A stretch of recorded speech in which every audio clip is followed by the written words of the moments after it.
वळूयात पुढच्या बातमीकडे। महार वतनाच्या जमिनीवरून एकनाथ खडसे आणि गिरीश महाजन यांच्यामध्ये पुन्हा एकदा जुंपली आहे। तर मी जमीन खरेदी केली तेव्हा खडसेंनी तक्रार का केली नाही असा सवाल गिरीश महाजनांनी केलाय। तर महाजन हे त्याच वेळी आमचे बाळ होते, त्यामुळे तक्रार केली नाही अशी टीका एकनाथ खडसेंनी केली आहे। माझी मी कुठे डायरेक्टर आहे, कुठे लपवलेलं आहे, कुठले पैसे लपवलेले काय, त्यांनी माझी तक्रार करावी। तुम्ही आता दररोज प्रत्येक आठवड्याला तुमची SIT होते, तुमच्यावर गुन्हे दाखल होत आहेत, ते बघा।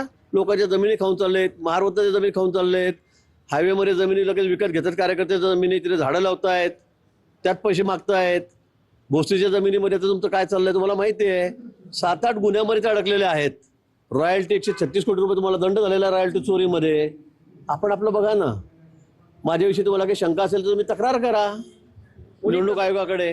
महाजनांनी त्यांनी घेतलेली जी महार वतनची जमीन नव्हती, महाराची जमीन होती, ती जमीन यासाठी परत केली की त्यांनी 2 विधानसभा लढवल्या आणि त्या दोन्ही विधानसभेच्या लढवल्यामध्ये ॲफिडेव्हिट जे असतं, निवडणूक पत्र द्यावं लागतं की माझ्याकडे एवढी प्रॉपर्टी आहे, त्या दोन्ही याच्यामध्ये शपथपत्रामध्ये त्यांनी ही प्रॉपर्टी लिहिली नव्हती आणि मला हे माहित होतं, पण त्यावेळेस मी तक्रार केली नाही।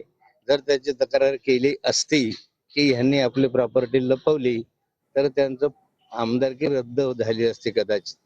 त्यांनी म्हटलं की तक्रार का केली नाही, करायला पाहिजे होती असं म्हणलं। आता त्यावेळेस ते आमचं बाळ होतं।